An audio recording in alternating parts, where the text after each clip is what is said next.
খোঁজ খবর কি কিছু রেখেছেন? তাপমাত্রা কমতে কমতে যে একেবারে 6 ডিগ্রিতে চলে এসেছে, শীত যে অবস্থায় পৌঁছে গেছে তাতে করে বলা চলে এখন শুধু বরফ পড়াটা বাকি আছে।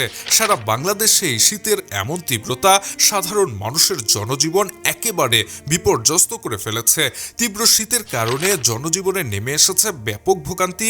এরই মধ্যে দেশের সর্বনিম্ন তাপমাত্রা রেকর্ড করা হয়েছে নওগাঁয় মাত্র 6.7 ডিগ্রি সেলসিয়াস। একবার ভেবে দেখুন, তাপমাত্রা যদি এর থেকেও বেশি কমতে থাকে তাহলে শীতের তীব্রতা আরো কত প্রকট হতে পারে।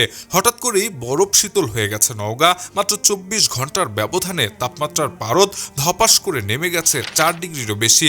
হাড় কাঁপানো শীতে একেবারে জুবুথুবু উত্তরের এই জনপদ। বুধবার 7 জানুয়ারি সকালে জেলায় মৌসুমের সর্বনিম্ন তাপমাত্রা রেকর্ড করা হয়েছে 6.7 ডিগ্রি সেলসিয়াস, অথচ একদিন আগেও এটি ছিল 11 ডিগ্রিতে। যদিও বেলা বাড়ার সাথে সাথে সূর্যের দেখা মিলেছে, কিন্তু হিমেল বাতাসের দাপটে ভ্যান চালক থেকে শুরু করে দিনমজুর সবার জীবনই বিপর্যস্ত হয়ে পড়েছে।